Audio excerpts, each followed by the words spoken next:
there's a positive correlation between how extreme someone's opinions are and how clean their brass deflector is. Like, that's pretty awesome. Yeah. Every single time. You're listening to the Art and War podcast with your hosts, Nathan, B.R, and Paige. Nathan is a Canadian illustrator with a couple years of military experience. B.R is a British anarchist that moved to the States. And Paige is a lifelong artist based in Washington. All three are passionate shooters and community builders. Together, they run the Seaburn art page. Enjoy the show. All right, Nathan, you're not gonna start with some kind of like bullshit, so I'm just gonna jump right into it. Are you forbidding me my like? Yes, I am. Anyway, I don't get this pulled open. Fine. Once. I'll give you this one. There you go. Okay, thank you. All right. Welcome to the Art and War podcast. I'm B.R. with my co-host Nathan, and today we are talking to the co-founders of Antimatter Industries, and also Flux Systems, and also Snakestaff. Yep. So, whole lot going on. You guys love to make stuff, love to see it, love to see people solving problems. Yeah. But yeah, thanks for joining us. Thanks, dudes. Thanks for having us. It's an honor to be on the podcast. It's big like one. one of our first. We haven't been on. Thank you. Well, yeah, we Dan's haven't been on a couple. I haven't. we haven't been on a lot. I think we were on. I guess you were there for a couple, but yeah. Yeah. But at the same time, I mean, we've been huge fans of your work since the beginning. It's cool to see you guys. I didn't know you were having a podcast until I don't know, not that long ago, maybe a month ago. Yeah. Oh shit! Well, thanks, guys. That means a lot. Seriously. Yeah. Is this the first podcast for Antimatter Industries? Yeah. Nice. Got in there. First and fun. Yeah. So, I mean, so you guys have done you've done your first release so far, right? Yeah. Yep. How's how people been treating you? Because I mean, for me, I know I came across you guys like pretty soon after you guys started doing a little bit of very early marketing, just the blur. I saw the quick violent over video of that, which is now like 1 million views. I saw. Before knowing anything about it, before we knew it was you guys, before like even any pictures of the product had shown up, you sent me a message about it, being like, "What the fuck is this? What is this?" Yeah. The video of like, yeah, two LPVO boys here. So I was like, oh shit! And I just got my first top mounted dot, and I was like, I really fucking hate my throw lever is now kind of obstructing it. It's like this feels a little bit suboptimal. And then sure enough, like literally a day or two after I got my top dot, I see that video and I'm like, what the fuck is going on here? And like everyone else, I'm like, what kind of like space magic is going on to to make this happen? in our group chat, like everyone, well, by everyone, it's like you, me, Paige, whatever. Just trying to figure out how the fuck it worked. Is like, is it electronic? Like, is it a button? How? It was incredible, and the way you guys were like just drip feeding everyone with the anticipation, like just came out of nowhere, and it's like, hey, I mean, you know, you'll find out soon. It was awesome. So nothing was planned. None of that was planned. It kind of took on a life of its own. We've got another product coming out in about a month. That's why we went down to hang out with Roger, because we were doing content for that project. It wasn't anything to do with the Scopeswitch. And we brought really? Just like, dude, all the media had been done by then. We had already filmed with Bill Rapier. Amazing dude. We had everything like planned out. It was going to be like a super like clean launch. And Roger was just like, this thing's fucking crazy. So he made a little. Well, he had the COD mount too, which made a lot of sense. I mean, it shows you what it can do. It's weird because he was in development of that for 3 years or 3 years. Concurrently, basically the same time as us. So it just freaking. And they made a good baby with that video I looked at last night. Yeah, it was like 1 million views. Now it's 1.5 million, 1.5 million. It's going crazy. And then it was cool that he suggested that he's like, or no, not suggest. He asked, he's like, can I like tease it a little bit? Like I don't show anything, but I'm like, sure, why not? Yeah. And then it blew the fuck up. Yeah. What it was, he just put like, check out this new primary. Check out the PLX Compact. I was talking to the dudes over at Primary today, and they're like, man, I got all these messages at 2 a.m. Like, what did you guys create? They're like, what the fuck's happening? It's funny. Seriously, it came out of nowhere, and then like everyone was trying to figure out how it worked, when it's coming out, like. So there was no, I mean, aside from obviously the really put together video and website you guys had, it was just the first quick violent over video that went out. Did you guys like talk to them directly to put it out, or Yeah, I mean, we were hanging out with him. So that's Roger that runs that. Oh, okay. And we were hanging out with him for like a few days prior to that. Before he released that, we were hanging out for like I think we did a one range day, I guess, filming for another product, the second antimatter product that's coming in maybe a month or so. And then he just asked, hey, can I tease this? And we're like, sure. Like we looked at each other and like, yeah, sure, why not? Whatever. And then we're like, we should probably release some more stuff. And then we launched a little bit earlier than we intended to, just because everything was ready and people were going crazy. But shout out to Roger, like he's really good at creating traction, a lot of interest and teasing things. Yeah, I mean, I could learn a lot from that dude. He's a really impressive guy, and he's awesome. He's been a friend since the beginning. So when we launched Flux, not a lot of people it's kind of very controversial product at first. Yeah. Now we have around like a 20,000 person wait list on the product, but at first people were like, "What the fuck is this? This is stupid." Yeah. And Roger was one of the first influencers and content creators. I was like, no, this is cool. I would have wanted this when I was a cop. I would have wanted this in a backpack when I was doing low vis work, and that helped us out a ton. So, yeah, it was really cool. It was cool seeing his armory, and he had like first gen Flux brace, like very early. There's not many out there. It's super rare. And then first gen MP17, I think. Yeah, like all the first gen shit. Yeah. But he's always been really good. He's been a good buddy. Always been supportive. And so we wanted to film this video with him, and it worked out really good with Antimatter and on the whole. I'm curious what your guys' reaction was once you actually saw the system and how it worked. Yeah. What did you guys think? Nathan, you want to go first, or? Yeah, I still like. I feel like, and I'm going to preface this because there's going to be a whole bunch of people are going to be listening to this, and some of the people are going to be like, yeah, fuck yeah, and some of the people are going to go like, Nathan, you're a fucking retard.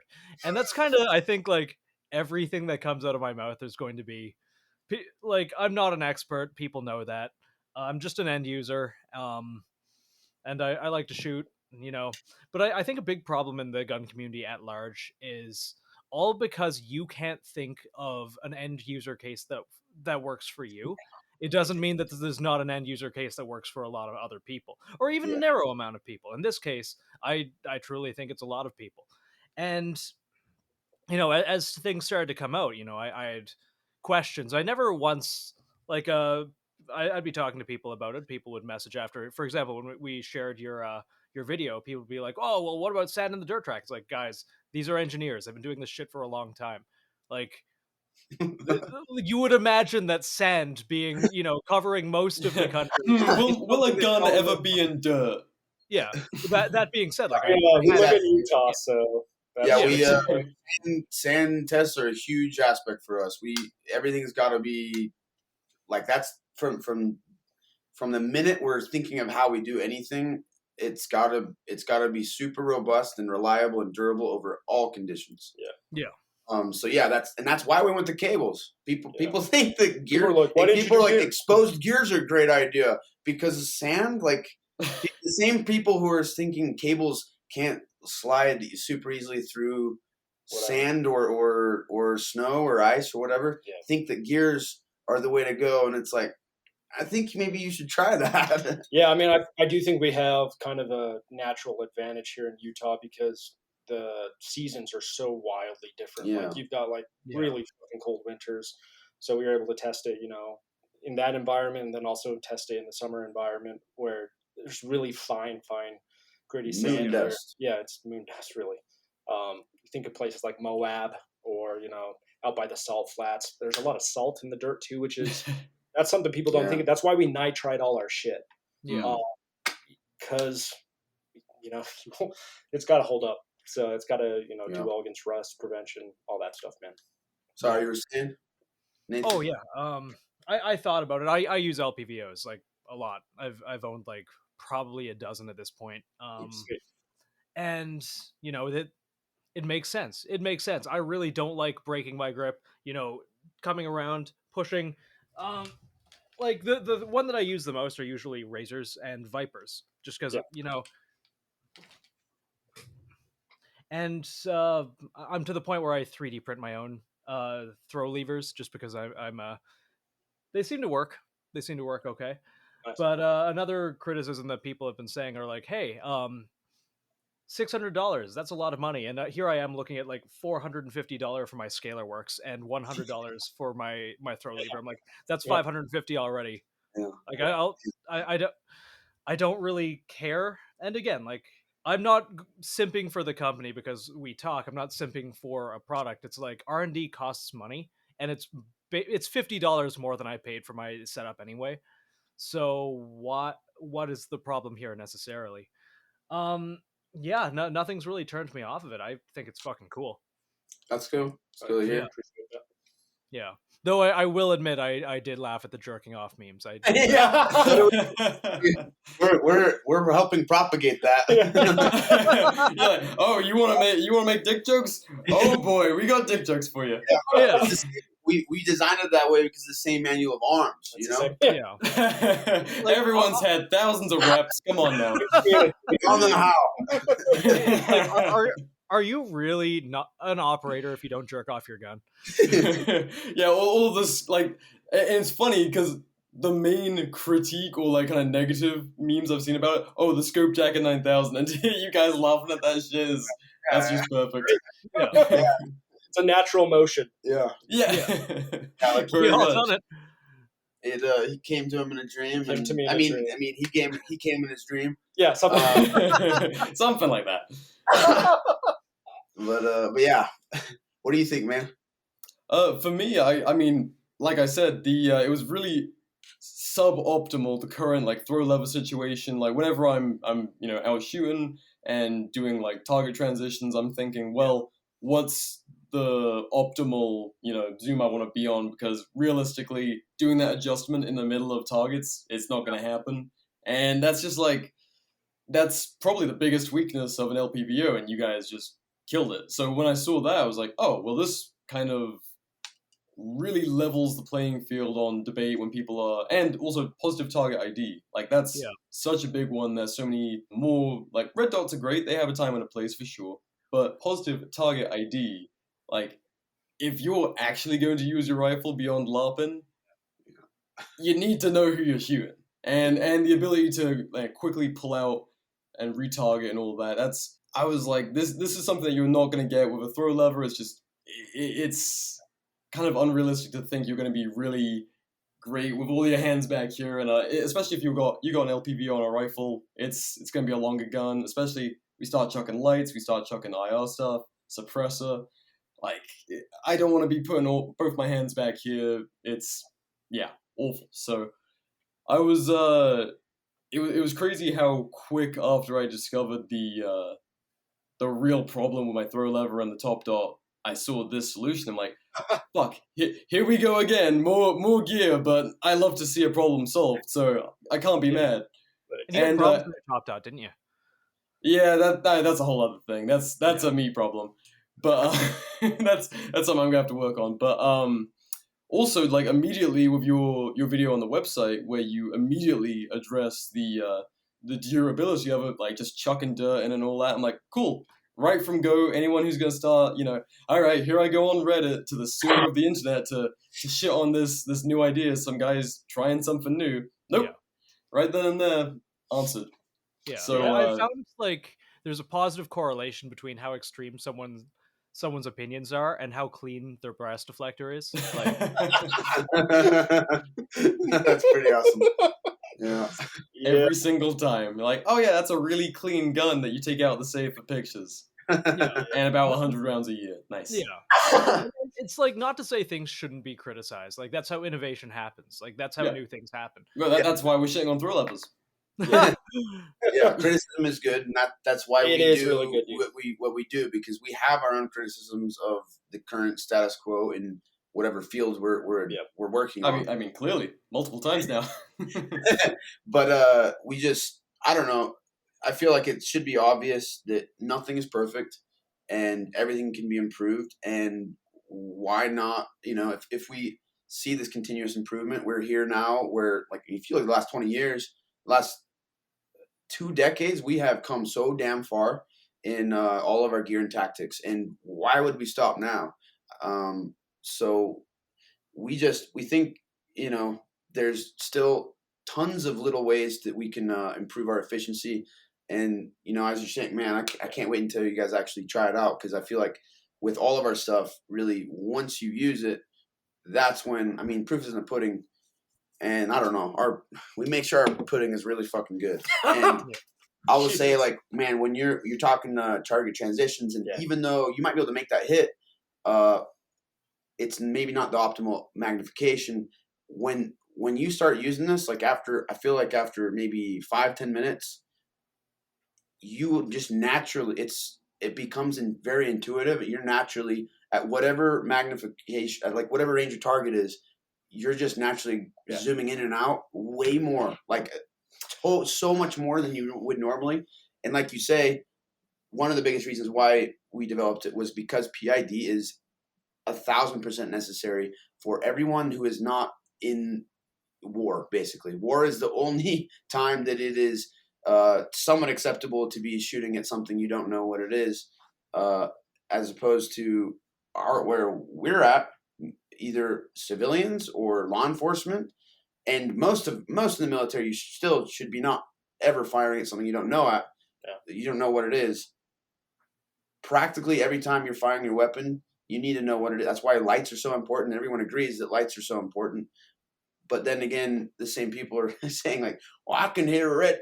Well, I can use my either iron sights or red dot at 500 yards, and I've done that. I've done that on an old bolt gun. You can hit it. Can you see what that is? Can you see, like, at 100 yards? We showed that test where we have our guy just holding a phone. He's just taking a selfie, and everybody's blogging now or whatever, vlogging, and that's only 100 yards. Like, that's not that far.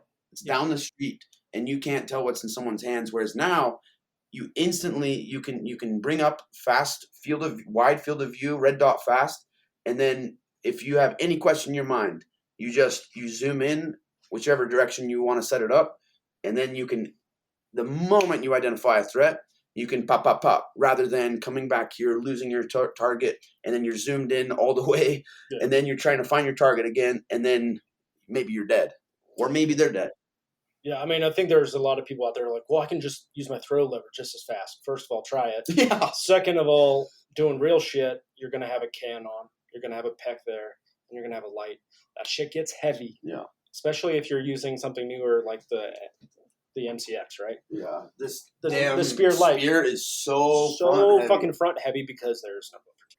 That's just the way things are going. You do not want to let go of your master grip just to identify a target, just to get a better shot. Like, I don't know, dudes. It's funny. People would think it's ridiculous if you put your light cap back here, then you'd have to reach back and, like, to actuate your light. Yeah. You would never do that. You want to control everything with your left hand in a firing position.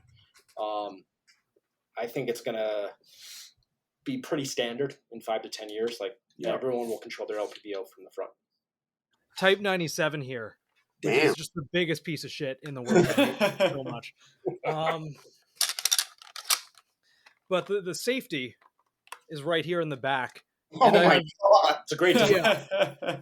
So I feel like that's kind of the easiest way to describe fucking around with my throw lever. Like, having to break your grip and come back every time you want to actuate it. Right. The biggest pain in the ass. Norinco moment. That's just to make the gun go. Yeah. Sorry, I just hate this thing. Norinco hate. Just a minute of hate. No, like Ben was saying, you're changing something that is potentially in like a real intense situation, from a life or death situation, breaking that grip, losing your target, to something that's intuitive, like just easy. Something I was gonna ask. I think I saw you guys mention this, but the slider itself, is that something you can swap around? So I don't know if you guys want to expand on that, because I saw some critique from. You know, when I came up with the idea, we actually had it flipped the opposite way, and you would go 1x to 6x. Yeah, zoom in. And but over time, you were just like, that doesn't quite make sense, because when you're in your firing position, you want to be, okay, you're usually going to be at 1x. We already know that about LPVOs. You're zooming when you need to. And usually when you're taking a long distance shot, you are going to be taking a knee. You're going to be in the prone position. Your hand naturally comes back. So that we're kind of being like, I don't know, it's a little intuitive in that way. And it just kind of made sense more for some of the. When we were testing it, we realized that like most of the time when you're on a barricade, so if you're shooting longer distances, you're typically going to be rested in some degree, whether it's prone and then you're typically back here, whether you're on your knee and you're typically back here, or even off of barricades, oftentimes you're more to the rear. But although it is not that hard to go back and forth, it's definitely quicker than coming back here and then going back there or whatever. But But yeah, all you do is you got 2 screws here, and then you would essentially flip. So the cable is connected to one side of this. There's a little 4140 steel lug right here that attaches the cable. You just switch that over to the other side, and then it will reverse the direction. Nice. That's fucking cool. Just not having like space for your lasers and everything or your lights. I've got a full size light and the laser, and I've got control. I need to remanage my wires right now because they're popping out. I had them stuffed in there, but anyway, and I've got full control from a firing grip. On 11.5, I can do whatever I want to. Right there. That's one question that people have. Yeah, I think a lot of people are concerned about the rail estate. Yeah. Like, oh my god, I can't put my thermal on there. Yeah. It's actually valid criticism. We're being a little funny online with some of the memes because most people don't have thermals that are complaining about it, like the majority of people. But it is going through some trials is all we can I guess say at this moment. And they did want some thermal capabilities and clip-on night vision, clip-on thermal. So we've already made a mount that basically allows the cables to run underneath it. So you still have all the capacity. However, it does raise up the thermal clip-on, which are usually about 1.54. Is that right? Most of them seem like they're designed for 1.5 mounts. 1.52 to 1.54, and then puts it in line with our scope, which is at 1.93. Yeah. Do you guys have any plans to do like a short scope mount, or is it 1.93 and? Yeah, we're definitely gonna make shorter ones. We don't know for sure about the electric. The electric one, you've got to fit more below. So I don't know about the electric one. We'll see. We're definitely gonna make probably a 1.7. I don't know about a 1.5. We'd have to just. You have more going on than the typical system. You got these little hidden pulleys back here underneath with the cables running underneath. So 1.7 is definitely possible, and we will do it. I wish people could try the 1.93 setup though. I mean, the new hotness is like the Unity mounts and all these high mounts. And your red dot doesn't need to be that high, but it really does fucking make life easier when you're in kit, when you're using nods. Yeah. And guess what? Bad guys have fucking night vision too. We'll be aiming passively in the future.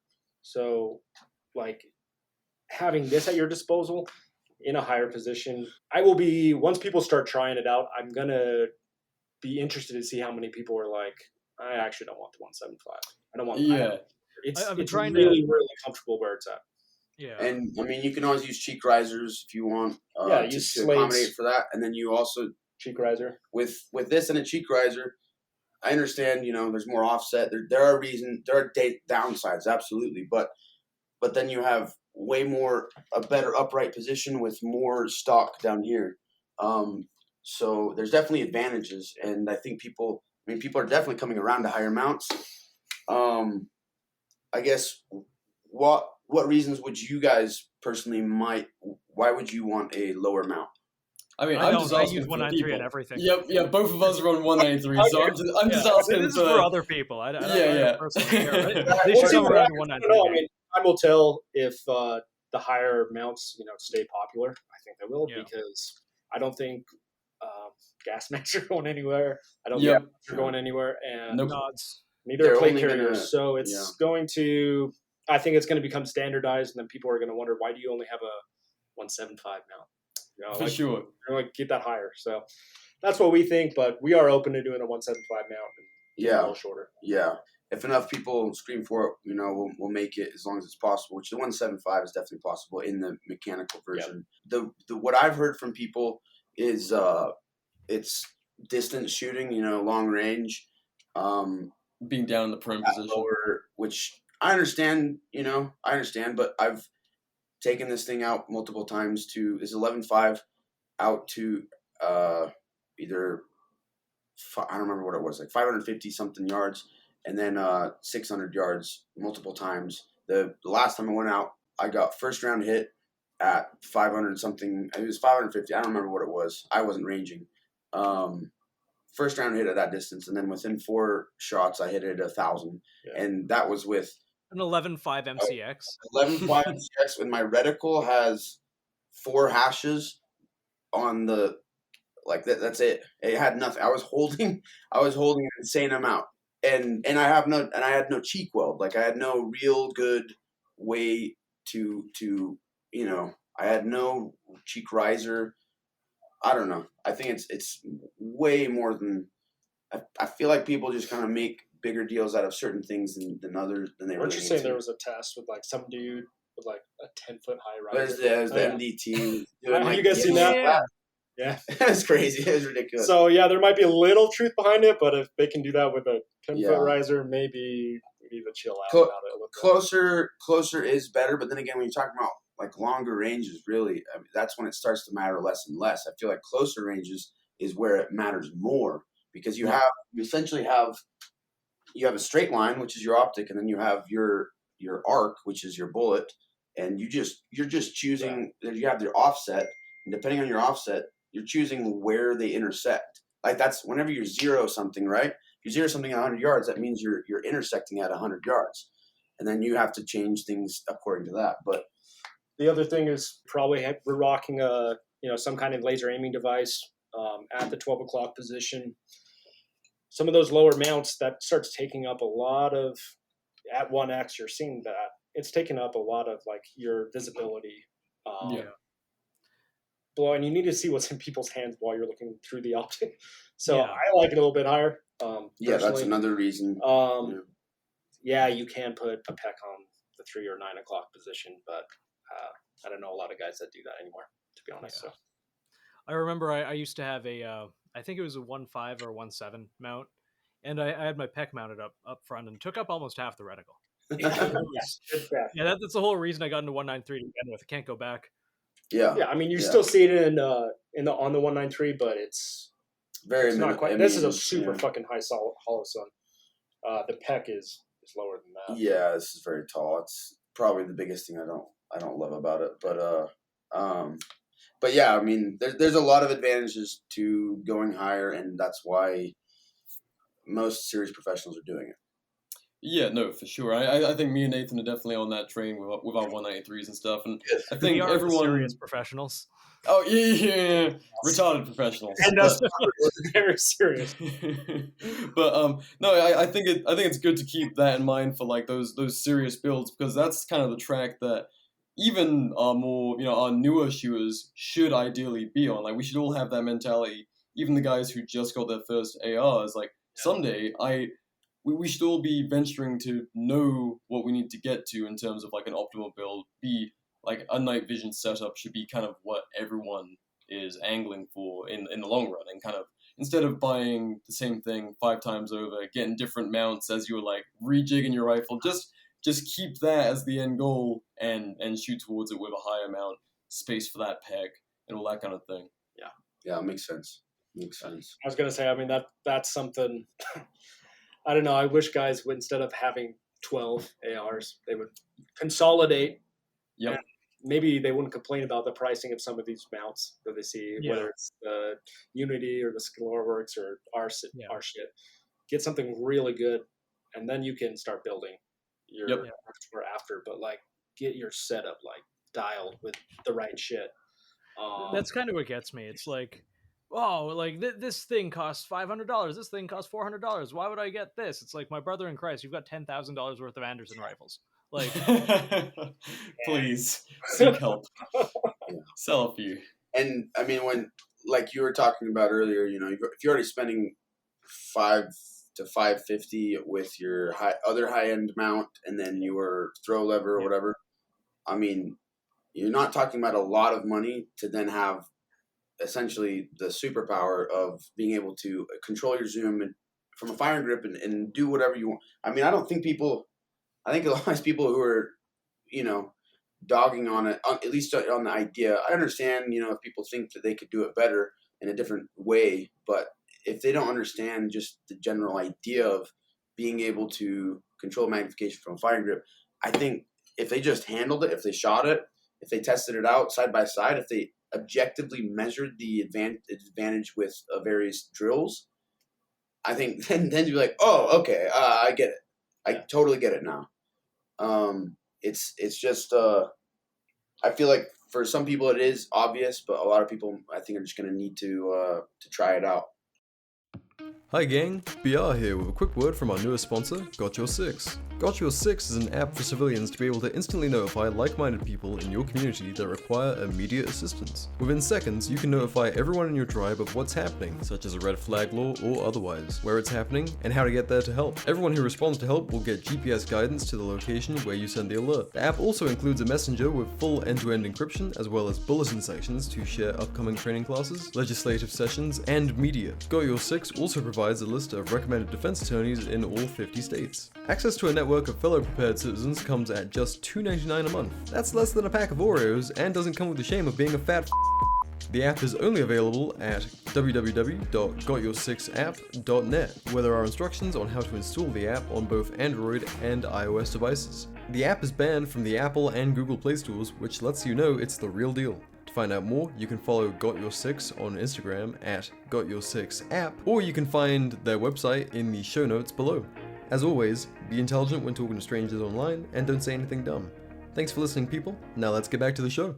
Something I complained about early in the podcast, which is like people like to have opinions, and people like to get angry about stuff. Remember all that while ago where everyone was in a tizzy about like micro rigs and things like that? That lasted, I was gonna say which thing. Oh yeah. Yeah, there's always something. It's like, oh well, if you do this, you're stupid. It's like, oh, if you do, and there's valid criticisms for everything. There's valid use cases for everything. But like, it was the point where you'd see people dogging on people who have a micro rig in a 3-year-old photo. It's like, hey, you have a micro rig. You were stupid. Hey, I was in deployment on this photo. Yeah, well, fuck you. Yeah, seriously. Yeah, and it's like people are addicted to getting angry over stuff that don't matter.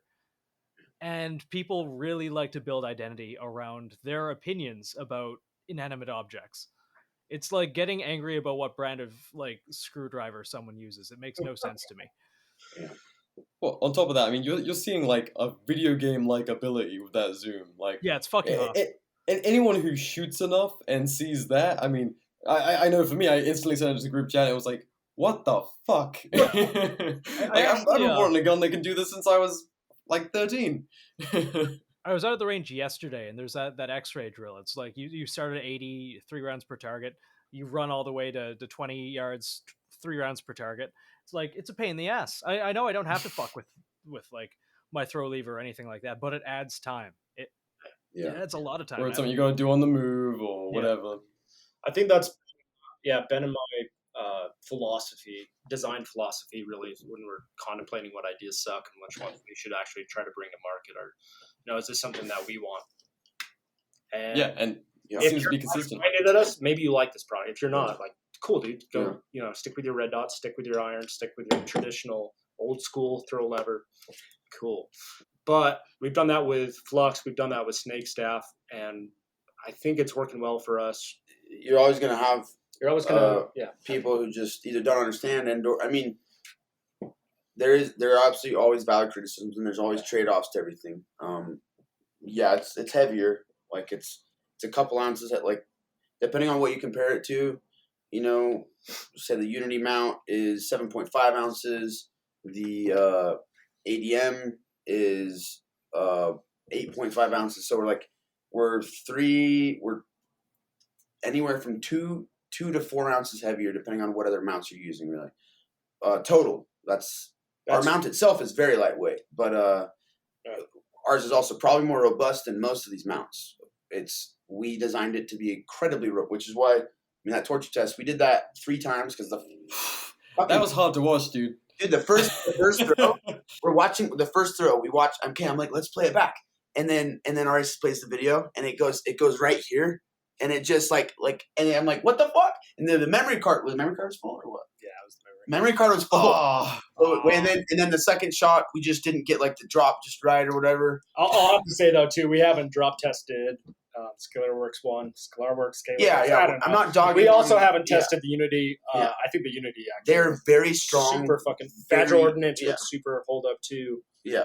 But I'm not going to do that with my personal mounts because I like those mounts. They're good mounts. Yeah. Yeah. I wasn't trying to imply that they were weak or anything, but no. Yeah, I mean, we did that 3 times, and I'm still running that same scope and system with all the same parts. Nothing's been cleaned since the sand test, which we did. All the shots we did over and over. We did probably 3 to 5 times just to get the camera angles just right, just to show it, and which means and that's our second torture. This is our torture test just to show to the world. We always do our own torture test with my own shitty iPhone, just for our own records. While we're developing, just to make sure we're on the right track, to find any weaknesses. So we'll do multiple torture tests. That's just the pretty torture test, and we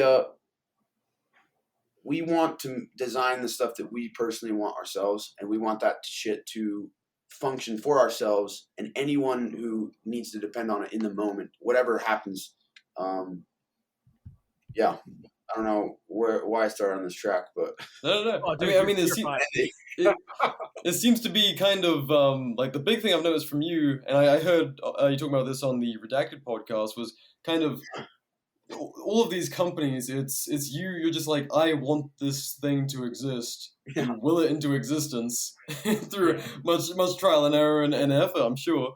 And then hey, I think a lot of other people would like this. I mean, everyday carry tourniquet, like you were saying, on Redacted, like the cats are great. Cats are fucking excellent. Yeah.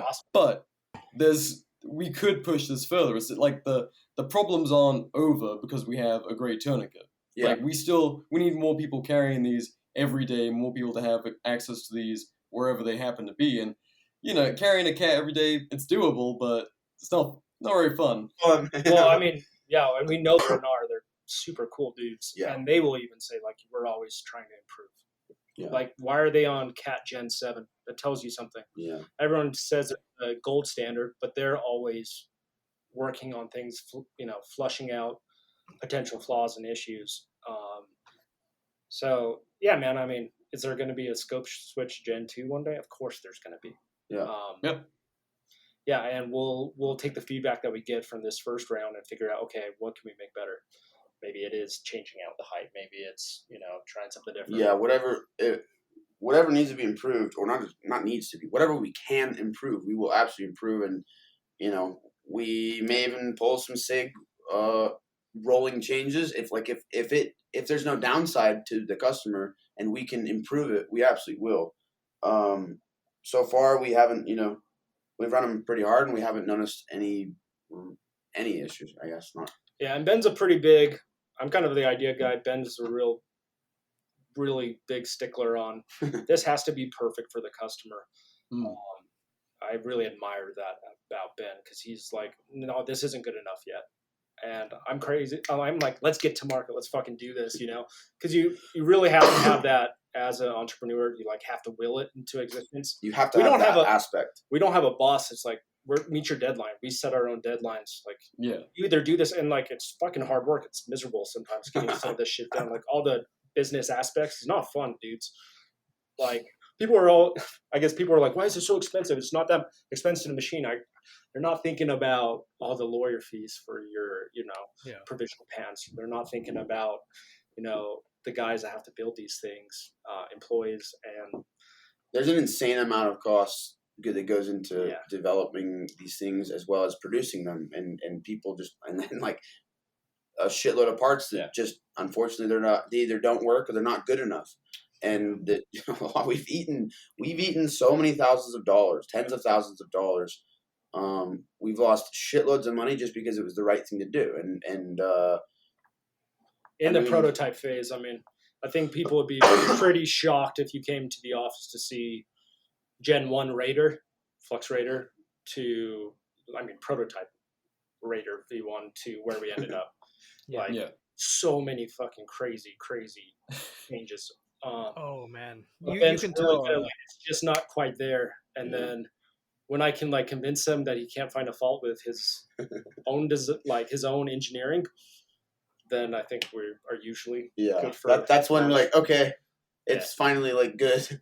But definitely, I'm a perfectionist, and it helps. The balance. We have an awesome. I don't know. We're both, I think, lucky as hell to have kind of stumbled into this, I guess, and because we complement each other extraordinarily well, where we just have. I don't know. We have both the same mission, the same drive, but I mean that, like he's saying. I mean, I would have never gotten off the ground with anything had he not been driving constantly and forcing, making sure we actually get there. Like, I think a lot, you'll see, if you look at patents or anything, you'll see millions of patents that never got anywhere just because there are so many roadblocks, there's so many reasons to stop, there's so many struggles, and so many like nights of, like, you say, like people say blood, sweat, and tears. 100%, 1,000%, like it, and gambling everything you have for because you believe it's a good idea. I mean, before you've even shown anyone. Yeah. Even when you start marketing it, it's like, we're not going to show you this until like the 9th hour. Yeah. It was really cool. I mean, it's really scary when you have an idea in the beginning, first or second year, because you're like, is this a valid fucking idea? Is anyone even going to like this? Like, this is something I fucking want, but it's like, are people going to laugh at this? And cool if they do, right? Yeah. But then you're able to, at some point, we have to do some marketing. And we like using people with real experience in our marketing because, I don't know, I'm not going to just go out to a LARPer and say, what do you think about this? I want someone that's had way more experience than I've ever had to say, hey, this is good, but you need to change this. And so we usually find someone in the first or second year that can give us some feedback. In this instance, the first person I think we showed it to was Travis Haley, who's been a fucking amazing mentor to us. Whatever you hear about that guy, like, however cool he seems in the media, he's way cooler in person. Yeah. He's way more generous than you would imagine. He's like you always hear, don't meet your heroes. He was the dude who actually like lived up to, he has, over the years we've known him, and every time I get a text, I'm like, it still blows my mind. It blows my fucking mind. And the like he says, the generosity, and like, I mean, we've offered him like stake in one of our companies for just consultation. Like he's like, dude, don't you fucking dare. Like, don't offer me that. Don't offer anybody that. He's given us like advice at his potential, he could have gained or whatever. And he's still just been over time and after time. It's a cool weird, like, full circle thing, because where it started, Ben and I, in my basement. We just got into guns, I don't know, 10 years ago or something like that. So we were training in front of Ben's projector in the basement, and Magpul Dynamics. Fucking Magpul Dynamic videos. Fuck yes. So, you guys, right?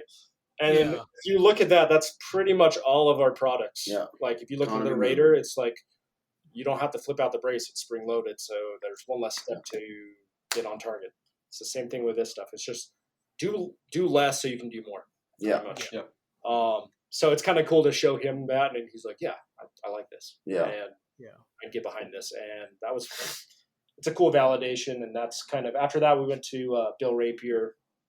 Bill had a pretty extensive career. If you guys don't know about Bill, you should look him up. AMTAC shootings, my favorite instructor out there right now. He's really good person, but he's also putting out some real world knowledge that you're not always getting from some of the other instructors. Like, he was like, this is why I do this, and it's because I saw this guy die because he did it a different way. Or like, very serious shit. And we've taken a lot of his input from courses I've taken into what we do with our tourniquets, what we do with the Scopeswitch. I think at one point we were kind of like, we just hadn't worked on the Scopeswitch for a couple of months. And I took a class from Bill, and he was like, yeah, guys, like, to be honest, I only run my vortex at 1 or at 10. And I never do anything in between because it's too much of a hassle to go back here. And I'm never going to actually do that in a gunfight. So you might as well have a magnifier and a red dot, because you're only using, it's not really a variable scope. You're just using 2 essentially in practice. And that's a problem, like 2 and 3 and 4 and 5x. There's a reason the ACOG is 3x and 4x, and they're very useful. Very, very useful. Just because you can go to 6x doesn't mean you should every single time. Yeah. So that's when I got thinking again, okay, we really do need to pursue this. We showed it to him. He was stoked. He said he wished he would have had something like that at the command when he was at DevCrew in the recce role that he was in. So that was a big, validation, and we're like, okay, we got to make this happen, and What I like about Bill is he, not everyone does this, but he's in DevCrew for 14 years, and then he takes all of that, and then he applies and tweaks it to our lives and civilian lives, for himself, for the people he train, whoever he's training for their realistic application, and not just this is the way that SEALs do it when they're assaulting something that doesn't, like, sure, maybe some things apply, but the overall approach is entirely different. Whereas he is constantly focused on what is realistic for yourself, for your own life. I really like that. And we also Slade also, actually, I think, second. I love Slade. He's a good dude, man. Slade was very helpful at the very beginning. He looked at it. I think Slade is a pretty unique individual. If you don't follow SC Defense and regulars, you should be. He's someone who's been there and done that, but he's also making product, and that's really impressive because he's got the design aspect in there, as well as like stuff that Slade comes out with. We're just like, shit, man, that's fucking Jill, like, brilliant. Like, he's a really good dude. It's interesting how awesome he is in so many different fields. And then I don't know, I always say he's the kindest killer you'll ever meet. He's a really cool dude, really nice dude. But yeah. That reminds me, we reached out to him to come on a while ago, and then I forgot. He's coming onto the show at some point. Nice, good. Fuck yeah, that's awesome. He seems pretty enthused about it, so I feel like a little bit of an asshole. That's funny. He's cool dude. He's cool dude. He's a cool guy. We'll have him on. I'd watch that for sure. Yeah. But yeah, so we like to, because we're not professionals ourselves, never been in life and death combat. We really like to try and absorb and learn, and then get the feedback from people who do that.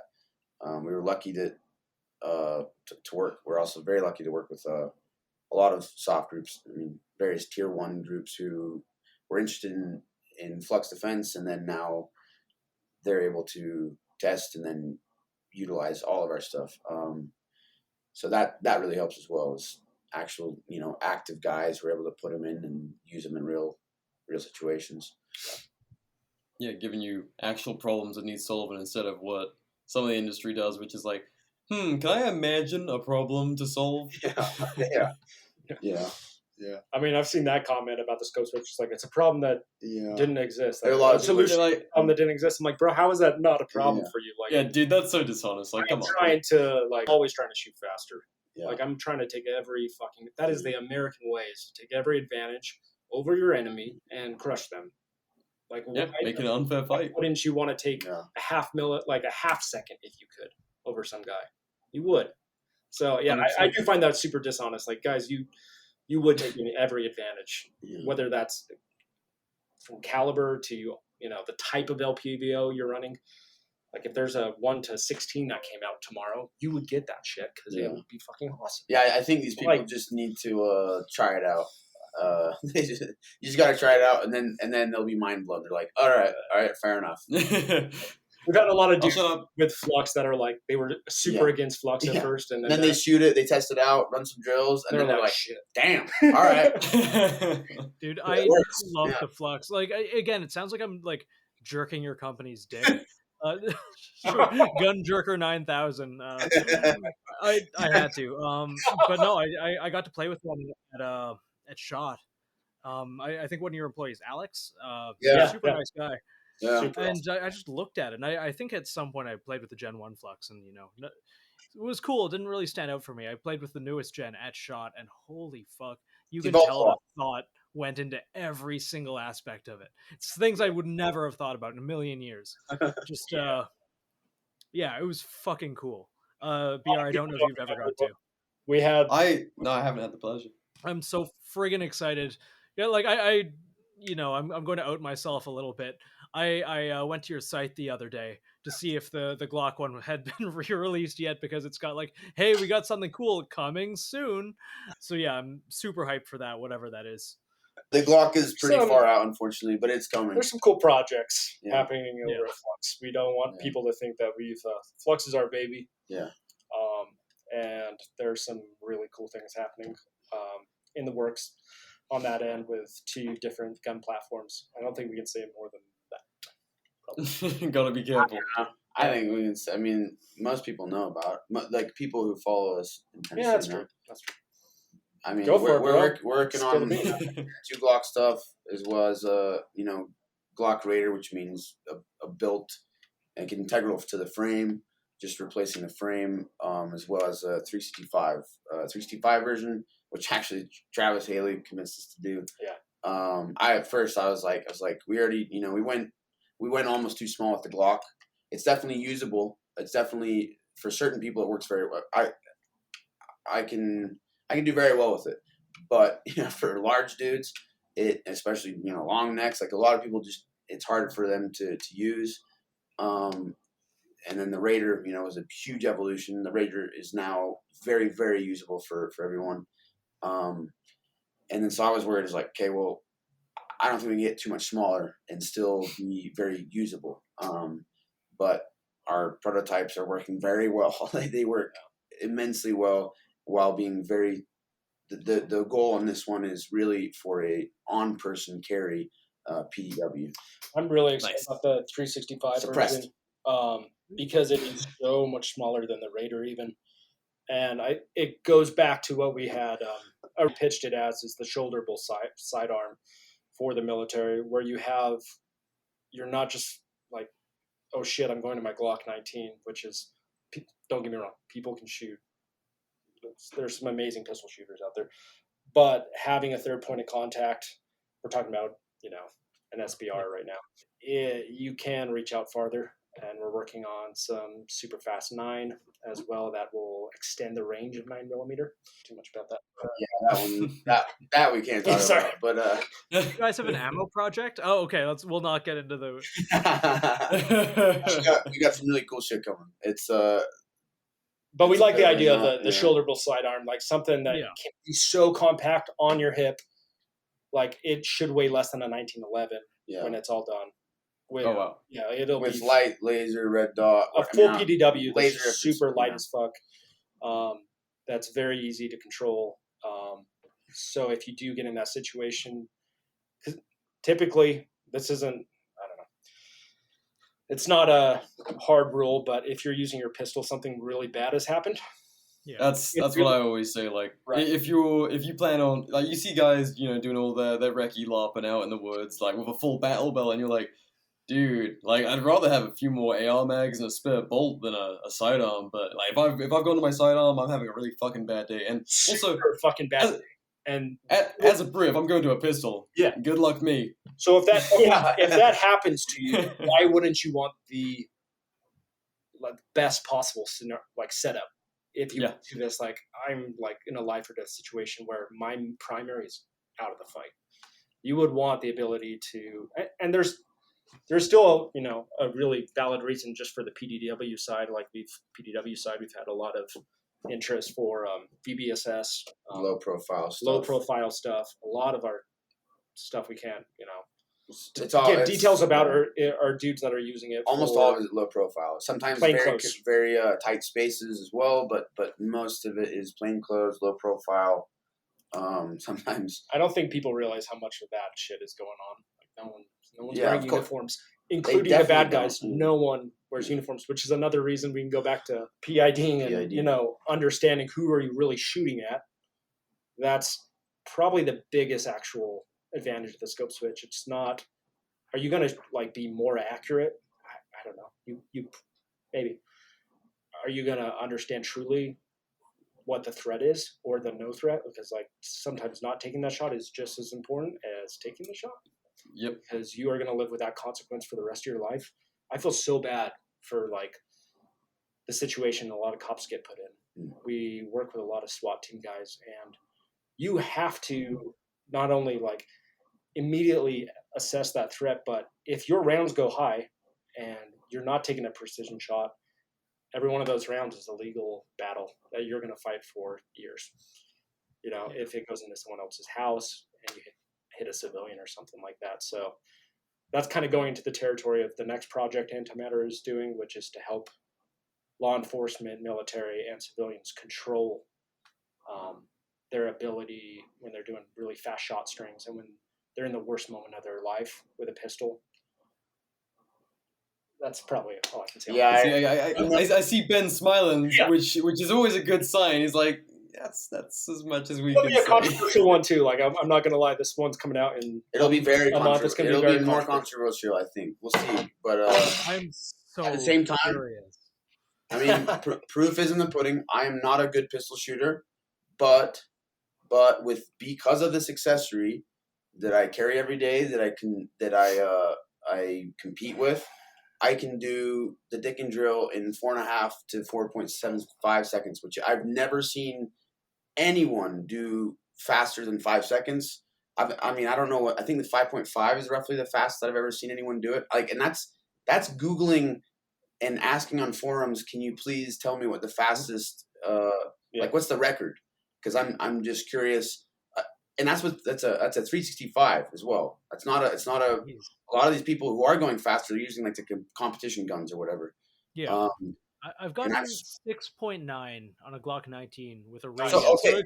And you're a damn good shooter, I'd say. But I'm also autistic as shit. But like that's not 4.3. Mine's not cold. It's not cold. Yeah. So you know, like I'm not. It's still like amazing, cold or not. Like you'd spend all day doing it, and that is an incredible time. That is like Terminator. It's because of the accessory, man. It's. Ben's a good shot too, but the accessory is kind of once you get used to it, it's like cheat mode. I'm an okay shooter. I'm not good, but this thing makes me go like I can just all of a sudden now. I mean, I've been practicing a little bit. I've been trying to get better at pistol and really pushing myself. But at the same time, I'm definitely not good. And that's where I'm at. I can still crush the dick and drill, and I can just control like trainers. I've taken a bunch of classes this year, and every serious dude who knows shit, like I've never seen anyone shoot a compact gun or a subcompact that flat. Is this not to ask too much about this clearly NDA item that you can't talk about? Get cheeky, go on. Does it work for like all platforms? Is specifically like you're doing one for the 355, one for? There's going to be designed for actually the original design was for the 320. Then we collaborated with a buddy of ours who helped us bring it to the 365, and then we realized the 320 actually worked with a bunch of other maybe around 75% of the guns on the market. We're gonna have a few different variations that will work with the vast majority of guns. There are a few guns that might take us a while to get to. We're not launching with it. We will have it pretty soon, but the Glock version is already in the works too. Yeah, Glock one was nice. He's like I hate you. I have to drive through Utah next month. You'll be like, hello? Like, It's Nathan. Pie. More pie, man. Yeah. But that's the project we were talking about at the beginning with Roger, the owner of LPVO. That's down there to shoot because he is. If you follow Roger, he's a really good pistol shooter. He's really good. Yeah. He's really, really amazing. So, and he understands holsters too because this product has to work with holsters, and we don't want it to. I don't know. Be careful. I'll do one final cheeky question on that. Is this something that might you need a new Kydex setup if you get this product? That's okay. The product. Yeah, that's okay. Your aspect of the product. Yeah. And we can't say anything. How's it going, lads and ladies? BR here with a quick word from the longest running sponsor of the Art and War podcast, Advanced Warfighting Solutions. AWS have been making tough as hell gear for decades right here in the US in North Carolina. Nathan, myself, and thousands of others run that gear through the ringer and trust our lives to it, whether that's LARPing in the woods or dragging kit through war zones. AWS manufactures many great packs, pouches, plate carriers, and our personal favorite, the SMU Operator Belt. A set and forget gun belt that crushes in build quality, capability, and excellent feedback from its many users. We are tough on our gear here at Art and War, and the SMU takes that treatment in its stride. Though already at a sweet price point, you can knock $10 more off your SMU belt with the code ARTandWar10 at awsin.com. The code and link to the AWS website can be found in the show description. Thanks for listening, now let's get back to the show. So something I was going to ask about was, you guys mentioned like some products are in development for years. Like how much time did the Scopeswitch take? 3 years. 3 years? Yeah. I came up with it 3 years ago, and then I showed Ben. I don't know, maybe a month or two into the designs. I usually just do like not napkin designs, but it's pretty much sketches on an iPad, like. Conceptually before we go down the road of CAD, because you can spend so much time going down a certain road, and then this is why it took so long to launch Flux, because you go down a road and then you realize, oh man, how did we not think of this at the beginning? We redo everything. Yeah. And so now we try to find every possible issue at the beginning before we ever get onto the computer. And Ben is incredibly fast at CAD, so. I think it was actually a pretty fast turnaround to make it and make something that was actually going to work in austere environments. Do either of you have any like formal training in engineering? Because this is actually totally. You do not need that shit. If you have no. Like, sorry, I guess talking to the audience, like you don't need a fucking diploma to do any of this shit. I don't have a diploma for the media stuff that I do. Ben doesn't. Like, just go out and just figure it out. Watch some YouTube videos on how to do CAD or whatever and make your idea a reality, and just work your ass off and don't quit. Yeah. Hell yes. I love that. Yeah. That's actually something I noticed in like the gun. Okay, so something I really, really, really like and I really keep up on is FOSCAD. Like you guys know what I'm fucking talking about. I used to. I've fallen behind, but I used to. I love that stuff. Yeah, no, it's so fucking cool. BR, we've had a couple guests on there in the FOSCAD case, and basically FOSCAD space. Sorry. Anyways, that's kind of like the 3D printed gun world, but it's not just guns. It's like. Remember, this is one of the better examples I can think of. Remember a little while ago, they found off a Russian corpse. That little device that was on their helmet that would tell them what direction an IR beam is coming from. Yeah. Like, it would tell them when they were getting spotted by IR and what direction the IR it's like was coming from. It's kind of like the perk in Call of Duty that's what is it called? It's like it shows you like flashes when someone's looking at you. Yeah. It tells you what general direction they are.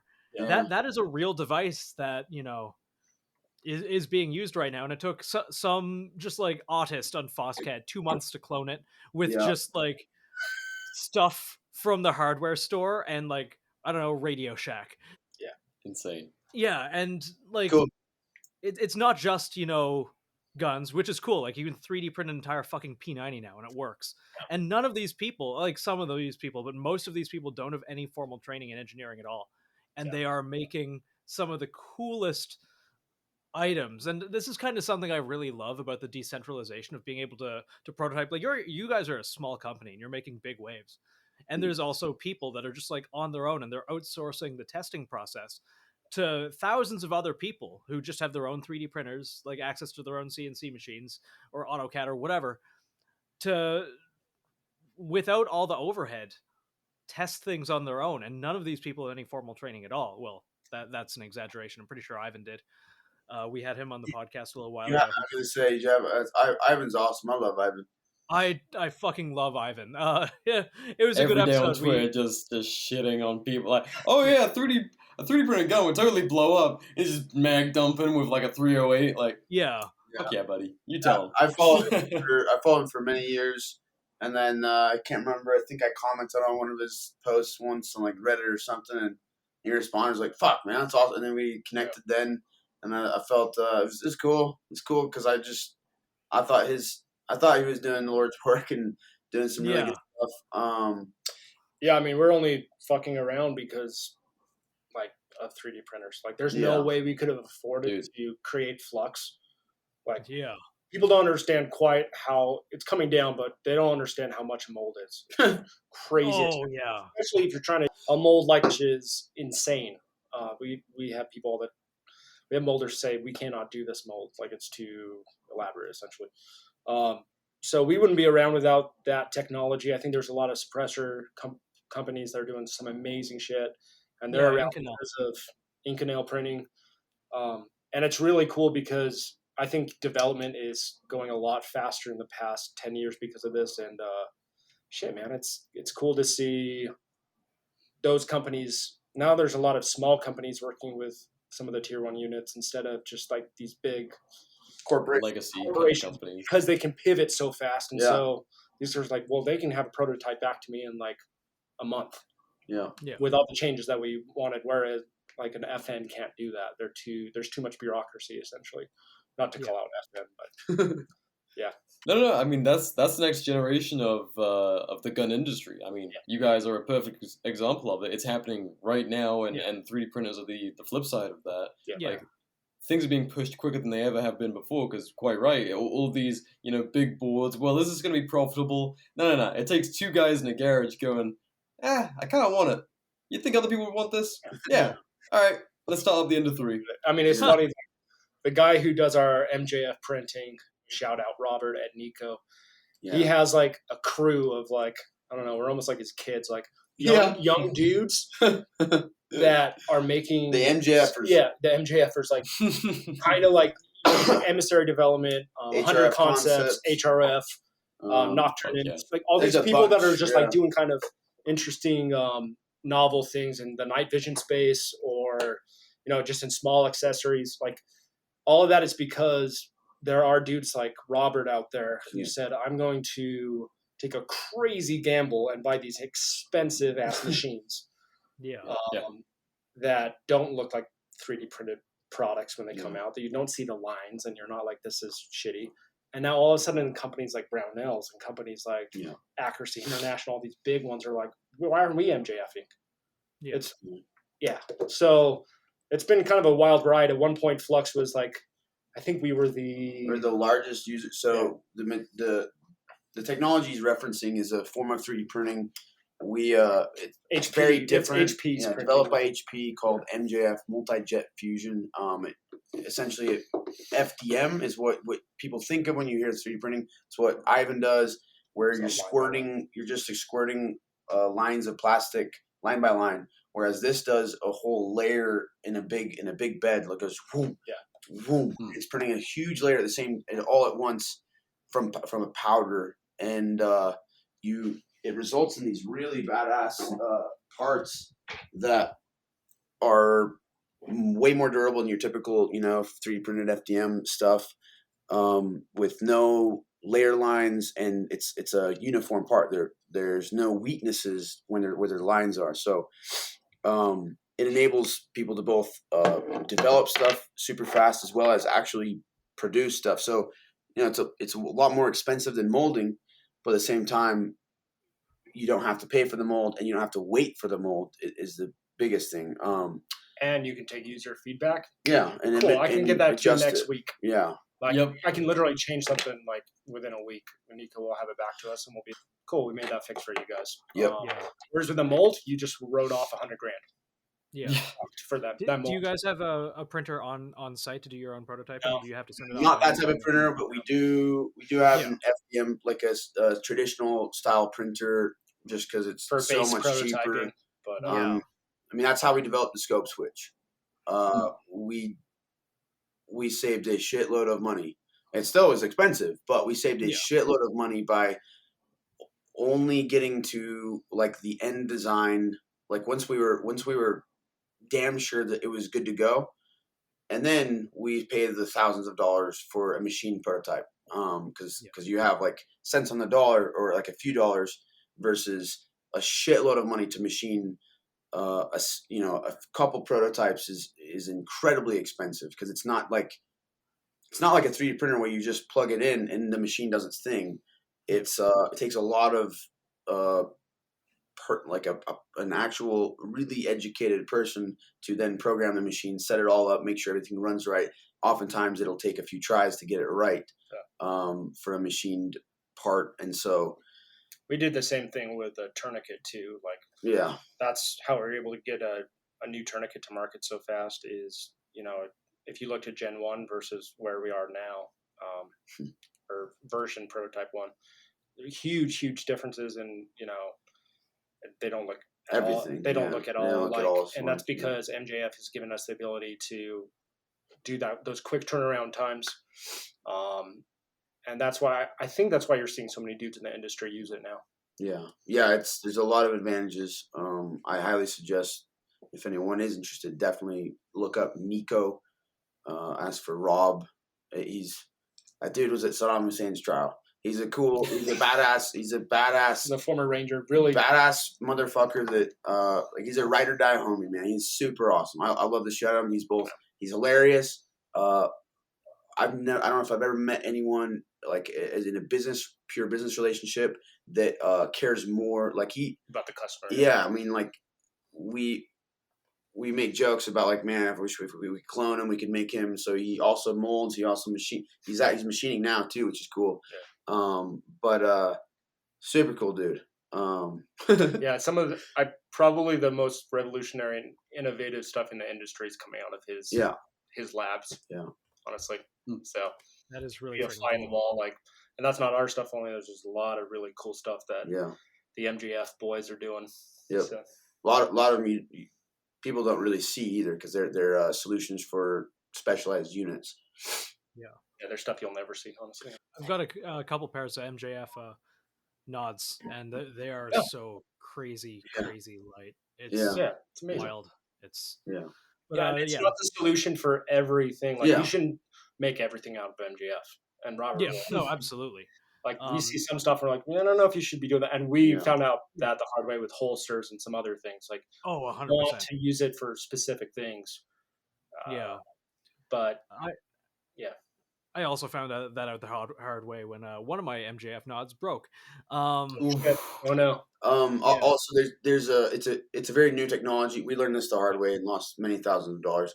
But we still have like tons and tons of fucking parts that are just not good enough to sell. But it's very basically HP was coming to Rob of Nico to learn from him how their machines should work properly, because it was so brand new when we started that unfortunately the company we started with, our prototypes were great. Our first production samples were great.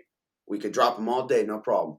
But unfortunately, some settings get changed, and then there's a recycle rate of the powder that if they recycle it too much and everything, then there's so many little factors that can make it a brittle part, or otherwise just not a. Was it Cerakoted? Your nods, or is it black? No, just black. Okay, because Cerakote also your typical Cerakote will fuck it up, make it super brittle. We found that the hard way too. But so Rob at Nico has dialed it in and has been very. He's going to. We'll say this: if you've got a part, make sure that it's not the high temp Cerakote, is that correct? Yeah. Don't ever high temp Cerakote. It for whatever reason it just changes the molecular structure or something to the point where it's just like you can drop it and it'll just shatter. Yeah. So I think that's called annealing. It works, positively in some things. Yeah, Not so positively in others. Clearly, this. Yeah, typically with most when you're hearing annealing, you'll have a crystalline structure of some sort, whether it's plastic, polymer, or metal, and you heat it up to a certain temperature. Oftentimes you'll hold it for a bit, but then you'll let it cool and not like quench it fast, but let it cool slowly, and that will change the molecular structure. Typically, it will make it softer and much more ductile and then less prone to breakage. But like you're saying, not everything is like that. And so like when you're heat treating a steel part, you will quench it very fast. You'll heat it up to around 1700, depending on the steel. It's going to vary widely with tool steels. Quench it very quickly to harden it, but then it's brittle like glass. So then you have to temper it to bring that hardness back down. Annealing would be like the first step before you harden something to get it, or you can normalize, anneal or normalize, or if you want to make something very soft to work on. It fucks with the molecular structure. You can anneal 3D prints like on an FDM, which will strengthen them. Like it's a weird, frustrating thing. So we didn't see that coming at all, and learned the hard way, and then ceased all Cerakoting of our MJF parts, which now Nico has a way of doing it that is fine. And but yeah, it's a super cool way of making definitely smaller parts. It's not just its material properties are really awesome. It's about as strong as a comparable molded part in the same material. However, if it's made right. However, you can't have like glass fibers that reinforce it or whatever. So there's certain parts that just should be made with a proper glass or carbon fiber reinforced polymer, as well as big parts. It's not ideal for. So our MP17, which predated before the Raider, that was all MJF with a couple steel reinforcements on the side to make it stiff because we couldn't put glass fiber in it. It was durable without the steel reinforcements, but it just wasn't stiff enough.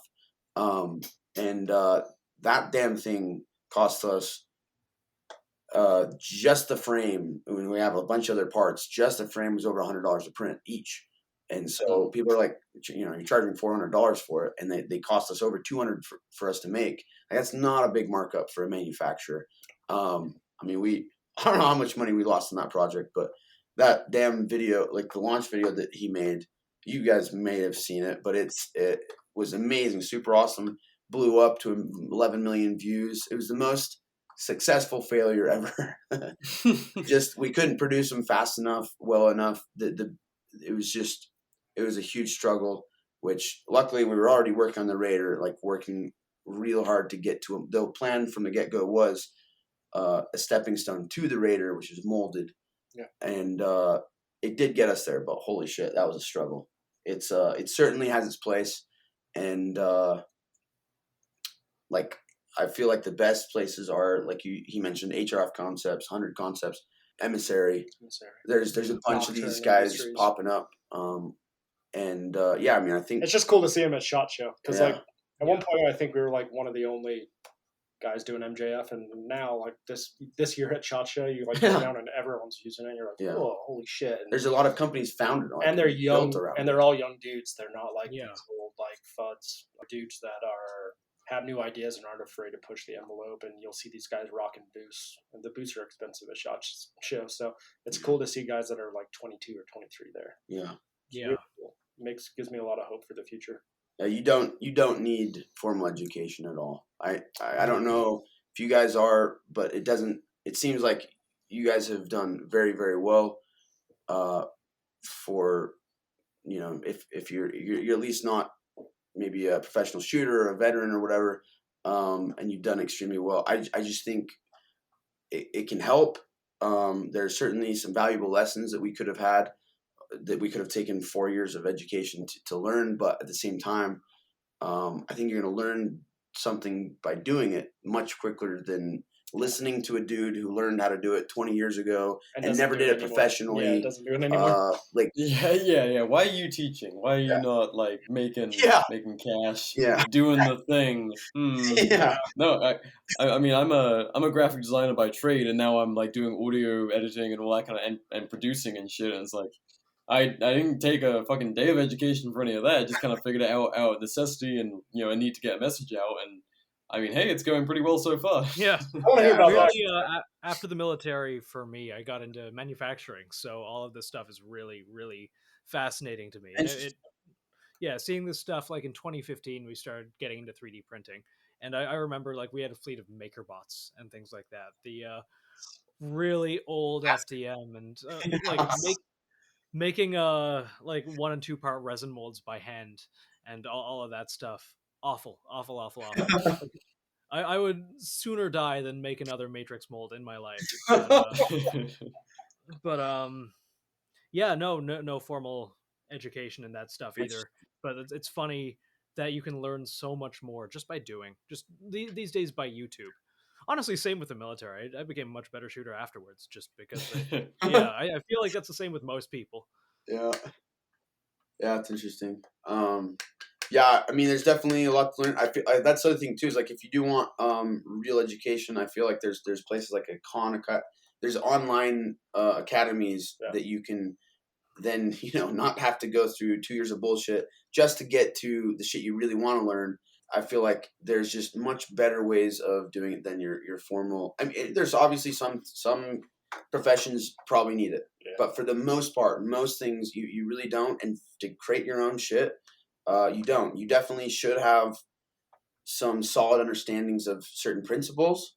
I was lucky that I've made things all my life, and I've learned and I think I just had a mechanical mind. So a lot of it came kind of natural, as well as having engineer friends who taught me even a couple very important principles that then allowed me to make sure that I'm designing very strong and durable parts, and then the rest will come in time.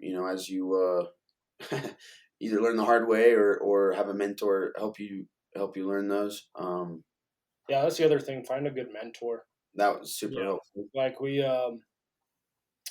lucked out and we met Mike Pappas through Ben's brother, and if you guys don't know Mike, he's the one of the original owners of Silencer Co. Now Dead Air. Coolest motherfucker in the world. He's so funny. You can listen to that dude for hours and like not get bored. If you haven't had him on the podcast, you should try. Yeah, he's he could absolutely be doing stand up right now. I mean, fuck, he is probably the most hilarious dude in the industry. But he's like a genius. Too. Yeah, he's also a genius. Really and super nice and super cool. Like all. See, that's the perfect combo. Yeah, good dude. But we've been a couple guys through as we've been building companies that have mentored us and shared knowledge when they had no reason to. They were just being bros, just being cool to us. And I think that's why if anyone ever asks us, like, hey, I need help with something, or like, what would you do in this situation? We feel like we have to pay it forward a little bit because we've gotten so much help from industry vets over the last couple of years from guys we never thought we'd even talk to. So yeah, we're happy to help. It's just it's been super awesome for us. I mean, it's also been like the best thing. There's definitely a lot of struggle and it's the hardest thing we've ever done, but at the same time, it's also the most fulfilling and rewarding. So I don't know. I think it's cool when other people want to do their own shit, like you guys are on your own path, contributing to the community. I feel like the education you guys are providing is incredibly useful and helpful. Thanks, man. I really love what you guys do. And I if anyone wants to do, like, has ideas like that they want to bring forth, I think they should. And like he says, we're happy to help. And I mean, we're all on the same fucking team. Yeah, and that's something that I see as like a really fucking massive major difference between to show on them like previous FUD kind of generations of this culture and industry and the more recent guys like yourselves like there is a real realization of, oh, we need to all be working towards the same like overall objective of pushing this stuff, making it better, leaving it better than we found it. Yeah. Rather than, hey, we're all in competition for cash. Like, what the fuck's that gonna leave us with? Like mini 14s at best. Yeah. Like, I fucking hate the drama in the industry. Yeah. Oh, same. No way, because we got bigger fucking enemies. Yeah. We don't need to find them in our Seriously circle. Like, man, fuck, we need to focus on the guys that are trying to take away our rights, trying to. Yeah. There's a lot of evil in this world, and fuck, man, like we got to squash these little beefs that we have between companies. Just fucking, we're all on the same team. Let's fucking spend that energy on innovating instead. Yeah. And share, like, if you find a good vendor, share who that guy is. Like, every time I find a good vendor, I tell Slade, like, dude, go to this guy. He's freaking amazing. And Slade does the same thing back to us. Like, just help your buddies out. Like, even if it might like hurt you financially one day, like, because you're in competition with them, who the fuck cares? Like, it's good to have competition because it drives the best kind of innovation. Nerdy question that's kind of, probably outside the realm, but some people are going to care. It's 70-75 or 60-61 T6? 70-75. Because 70-75 is, we had our early machinist for one of the prototypes was being funny about obtaining, well, not just being funny. It was during COVID, and 70-75 was hard to get. And we're like, okay, for this prototype, it's okay. We're very set on using it 70-75 for the production, but not drop to, I mean, it doesn't compare. If you look at the mechanical strengths, 70-75 is almost twice as strong. It's an incredibly superior to 60-61. I wish more parts were made out of, like, it bugs the shit out of me that the spear. I don't know actually if the spear. I hope the spear is upgraded, but the old MCXs were made out of 60-61. He knows I bitched about it because it's like, man, come on, like, I want the best, I want. Well, I mean, if it's life preserving gear, your life's gonna fucking depend on it, or your family, or whoever. Make it the fucking best. It's not even like the material cost. Yeah, it's twice as much, but in the long run, like, that's not that much in terms of what it affects the cost of the item. I don't know. Well, no, I mean, how many people are still shooting, guns from the 40s or even older? Like, think about how well machined guns are today. Like, how much of this gear can your grandkids? Yeah. Your grandkids can take a rifle set up with a Scopeswitch 1.0. They'll probably still be enjoying that shit, That's the hope. Yeah. So something I wanted to get into a little bit was something I think a lot of people who go out on a limb and really put their heart into something like it seems you guys have is imposter syndrome. Kind of rears its ugly head like a lot of the time, and especially, I mean, you guys went into this with no real formal education and are just putting out shit that's getting 1 million+ views and generating all this kind of excitement. Do you guys still get imposter syndrome, or like, was that ever a thing for you guys? It may be very rare. I would say moments. I would say, like, when you were at dinner, like with Travis, or like Travis Haley staying at our place or something. I would say moments like that maybe, but not as often as it used to be. No, that's awesome. I think that really, I don't know. You? I hate the idea, the concept of imposter syndrome, because everyone sucks at something. Yeah. And we all learn from other people. Like, do I have anywhere near the knowledge that Slade does about all the crazy shit he's done in the past? And I mean, that guy is so technically proficient on the JTAC side, and then on design, and then soft goods and stuff like that. And so when I talk to someone like that, I'm like, yeah, there's a little bit of that, but then there's also, like, he'll ask me like some videography questions or some marketing stuff, and I'll try to share what I know, but that doesn't mean that I'm the best or super proficient in that field either. And I think as you become more confident in life, you are willing to, dude, I don't fucking know. Like, we talk to a lot of our machinists now and our vendors, and we'll be like, man, we know what we don't know. Like, teach us about this specific thing we don't quite understand. And don't be afraid to say that to people. Yeah.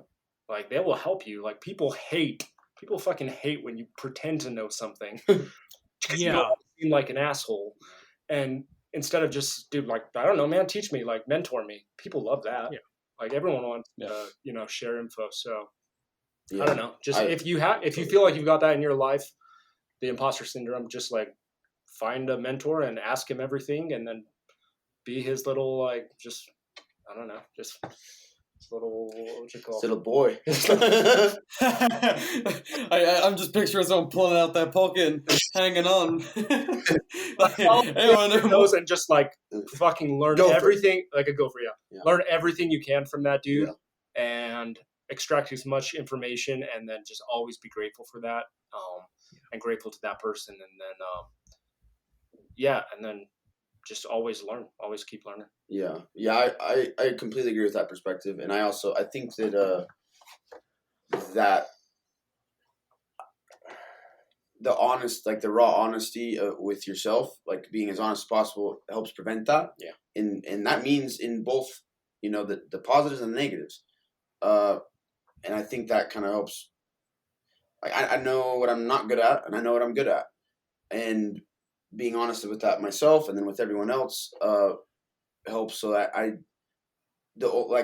guess we're similar in that regard. Then we haven't really talked about this, but the only moments are those just rare little moments here and there where I'm like, it's more of a really surreal, like, is this fucking happening right now? Like, we're meeting with DevGuru, or we're whatever, like the weird, crazy shit that I couldn't have dreamed it would really be possible, and it's happening. It's more of like stuff like that, but it's easy to like call yourself back to reality where it's like, we don't necessarily know what we don't know, but we have made successful designs, and we know we now have some pretty good evidence for what we're good at.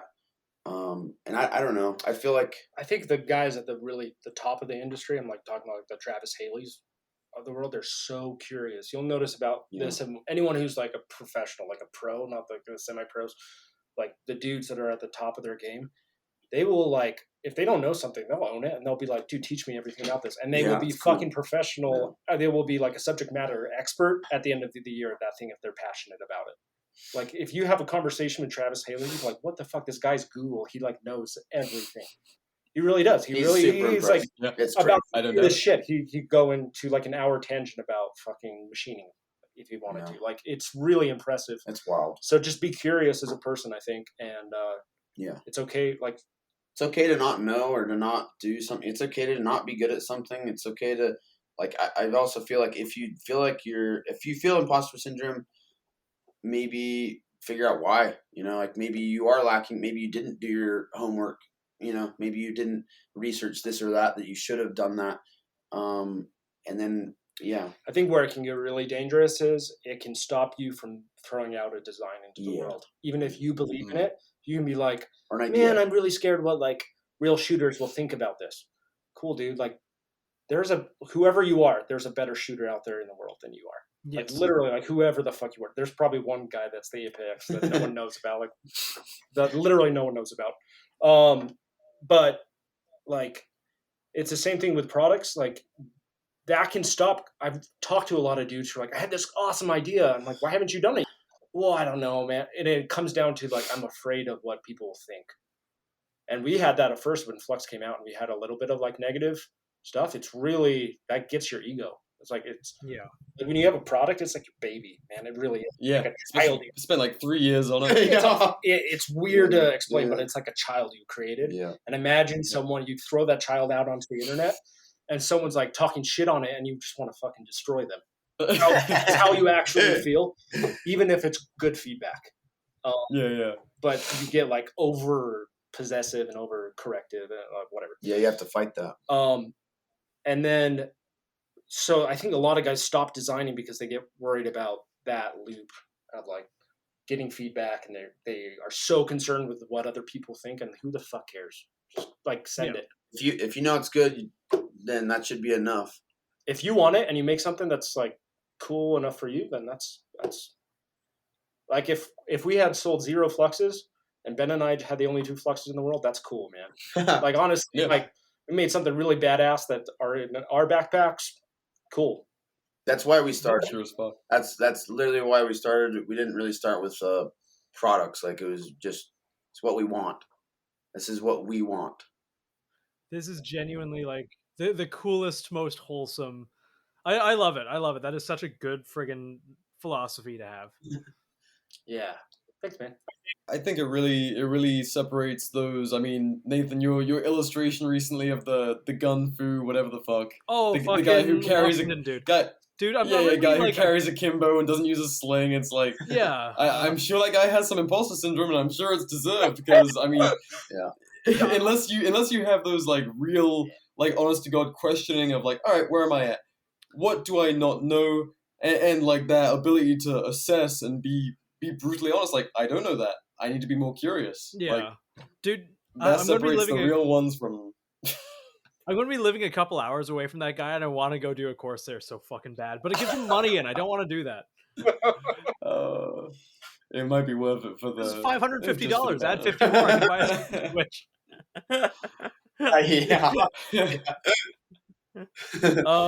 No, he seems. I put a post up because he reposted that stupid art I did of him, and was just like, oh, this is cool, and I'm like, okay, dude, like I'm glad that you're happy with it, but hey, if we can shoot a set of standards and you beat me in any of the categories, I'll give you the IP rights to this, and you can turn it into art.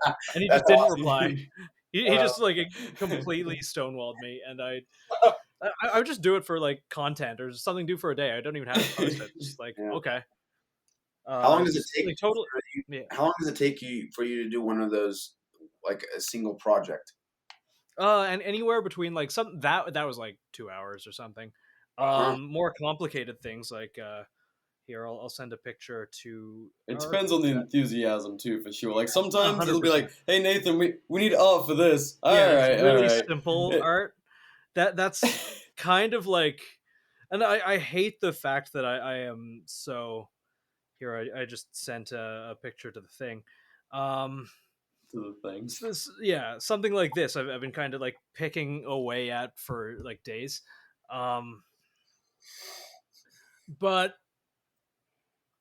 honestly, it wildly varies. Some of the simplest looking stuff takes no time, takes the most time, and some of the most complicated looking stuff takes a couple hours. Yeah. It's hard to quantify. Yeah, it makes sense. Yeah. It's probably fairly similar to art design. Yeah, I'm sure if you really want it, it's like, all right, well, this is the thing that has taken over my life. Yeah. Exactly. Yeah, it's absolutely that way. It's almost it's hard to. It's a struggle between managing everything else and then sometimes your daily life and just like going balls to the wall nonstop because it's exciting. It's awesome. Passion versus business sense. Yeah. I definitely miss so I used to be into videography and photography and all that stuff, and that was what you do a good friggin' job, dude. Thanks, dude. Appreciate it. He had a production company before. I do miss the days where you could do a project in a day though, or I mean, I still get to do that for some of the media stuff, but some of our projects now are 2 years or 3 years in the making, and you don't get that reward of release. Yeah. And I'm I wish I could go back to just I don't know. It's funny. I feel that's so hard. There's that creative drive to get instant gratification of no, this is out there now. Dopamine hit. People appreciate it. Nice. Yeah, 100%. I have this thing where I can't sit on content at all. If I make something, it has to go up like that. And BR and Mitch both fought me over it quite a bit, and yeah, thank God I have the keys to the podcast episode. I'm like, all right, once a week. Otherwise, if Nathan was in charge of the podcast episode, our backlog, he'd just all right, 5 episodes, Sunday, enjoy. We'll be back in 2 months. We'll be back in 2 months, and all you're going to get in the meantime is autistic characters and guides on small unit tactics. Yeah. That's true. Yeah, it needs a little bit of balance. Yeah. But we'll work on it. We'll work on it. Yeah. I'm working on a guide right now called Surprise Parties, and I'm looking forward to that. I changed the name around. Mitch is going to get mad, but whatever. Surprise. Nah, he'll be the new. Yeah. He'll enjoy the surprise party. Yeah, L-shaped surprise parties. Oh, okay. So, Tracking. Okay. Surprise party. All the euphemisms are Nerf. Are they really? Nerf battles with your friends. Yes. Smart. That's how you. Yeah. Yeah. Okay. Tracking. We're coming up on 2 hours, gents. So, Holy shit. is there anything else you guys kind of want to? I know you guys have lots of stuff under wraps and in development, but is there anything you guys want to share with the audience before we get to the dad advice? Oh shit. Yep. We're gonna hit you with that too. Didn't really. When we said I didn't even realize it's been almost 2 hours. Time flies when you're having fun. I It went by super fast. I don't know, it's 2 hours, I but suddenly realized why Joe Rogan can do this for. Yeah, 4 hours. Dude, it's I thought it'd been like 20 minutes. That's wild. Shit. Yeah. I thought you could say it's an hour and a half, so he has to go or whatever. But Yeah, no, I'm so I was sorry. gonna You say are earlier. late. Like, whatever you had to go to, you're fucking late. You're good, dude. Don't worry. But yeah, I don't know, man. As far as like what to say, when we said we were prepared, like we mean we're by a computer. We didn't think about what we were gonna say at all. I don't fucking know, man. No, dude, that's 100% why we do it. Good. I think it's I think Joe Rogan's very similar, where it's like I don't know. It's not. If you have like a rehearsed talking points, Yeah. then it's not. It's not a genuine. No. action. And it's crazy that we can just talk for 2 hours about nothing. cool. And I feel like we could talk for another 2 hours. Yeah, it'd be good to hang out with you guys. Yeah. That Oh, would yeah. be nice. I mean, next fuck, I actually wasn't joking. I will be driving through Utah near Come on by. mid come to get June. Come Yeah. get some hidden projects. Yeah. Some, Sure, yeah. fuck, if you guys are okay with it. I was going to suggest like I don't know, like steak sandwiches, but I'd be down to hang. Sounds good Fuck to yeah. me. Yeah, thanks. I like I'm fucking excited.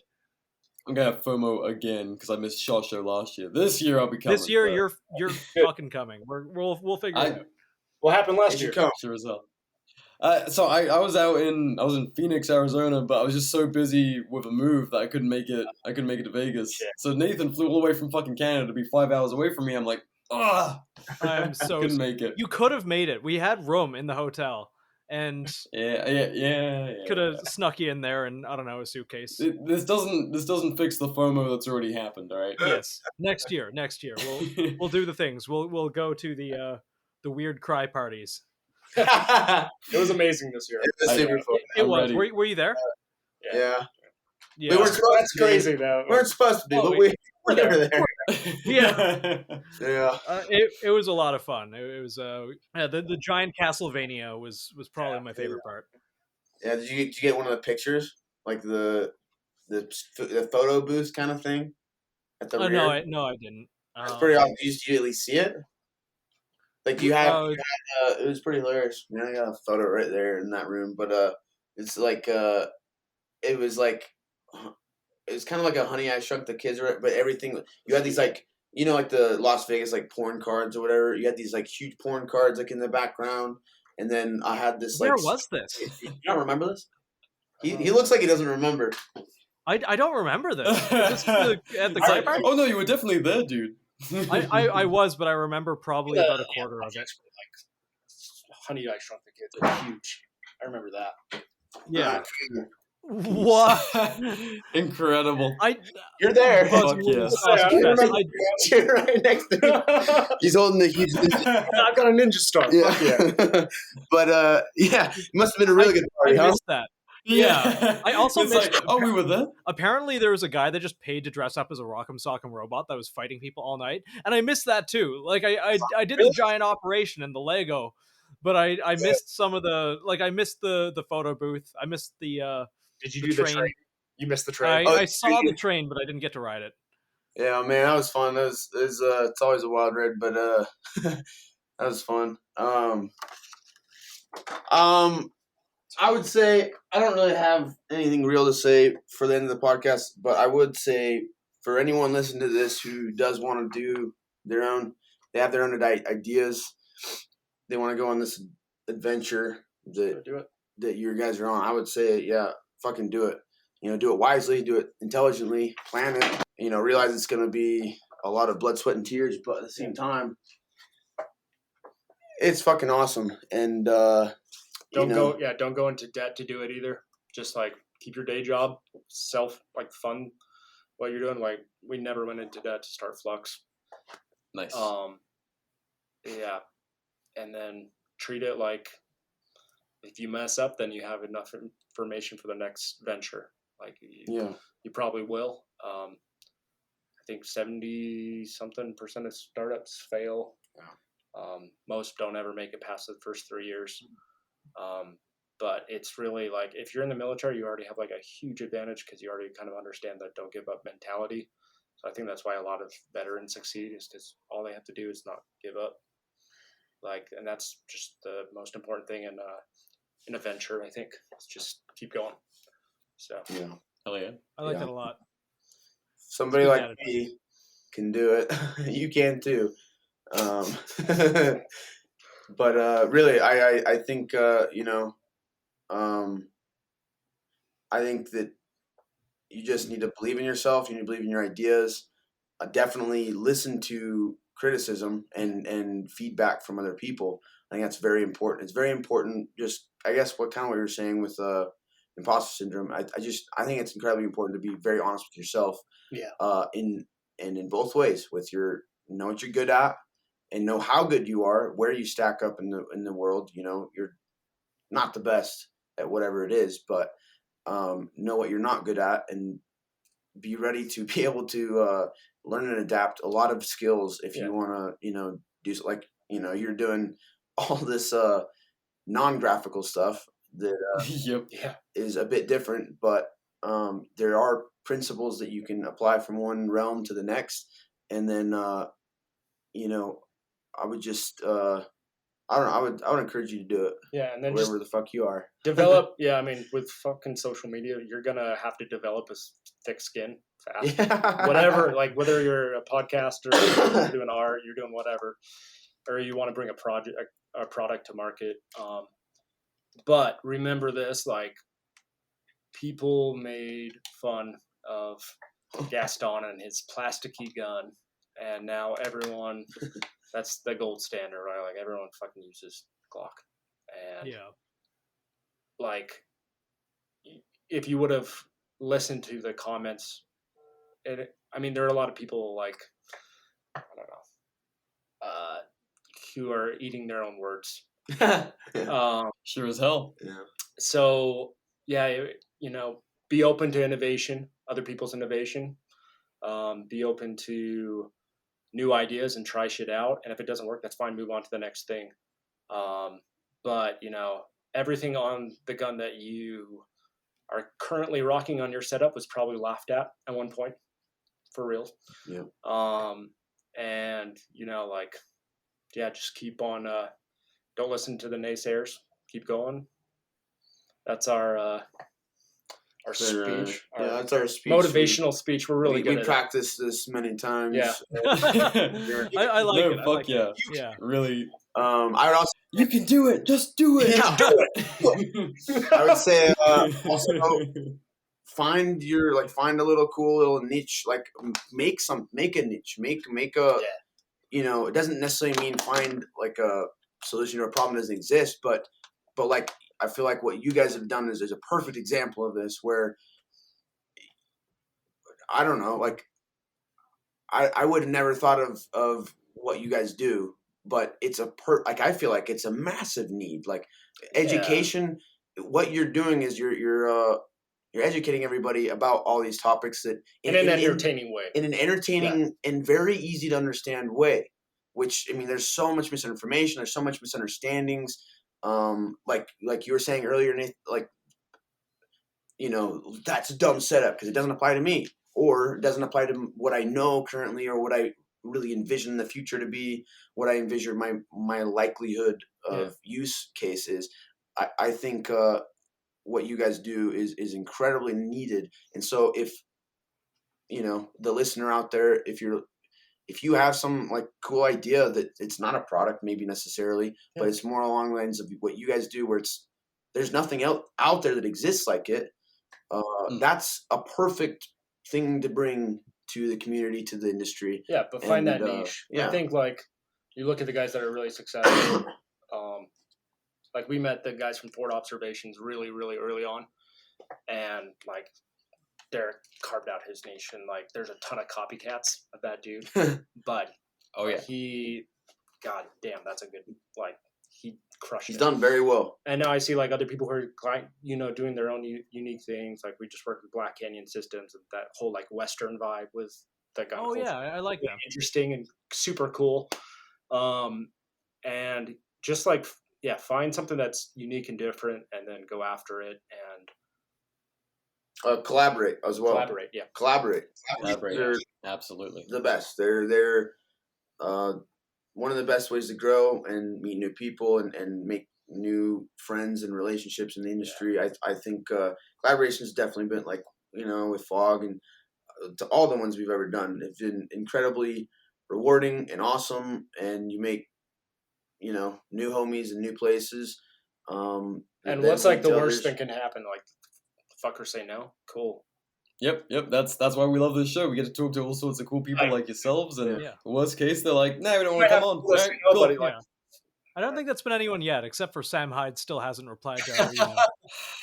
Usually, people who say no are kind of on a downwards trajectory. I feel like anyway. Like, I don't know, man. Like we just try to like send it with some ideas. Like when we met Pilot X, he has like a bunch of little birds. He does a lot of stuff for Black Rifle Coffee, and I was like, this is a fucking like Hail Mary. I'll just say, hey, do you want to do a project with us and Fog? And he's like, yeah, come down to Texas and stay in my hangar. And then we were like flying a little bird. Like he let us. Yeah, he let us. And we're like, I don't think we know enough yet. He's like, no, just try it. All right. Yeah. It was scary as fuck. I'll say that. That's so fun. Well, fuck yeah, guys. Thank you so much for coming on. Seriously. Arius, Ben, it's been great chatting with you, and I hope to hang out sometime soon. Next short show. I mean, Nathan might be there sooner. I'm in your walls already. Okay. Oh no. Well, yeah, awesome talking to you guys. Cool. Check out Antimatter, check out Flux, check out Snakestaff. I mean, you guys already have. I know that for a fact, but you know what? We'll say it again. All right. Thank you everyone for listening. Okay, bye. Yeah.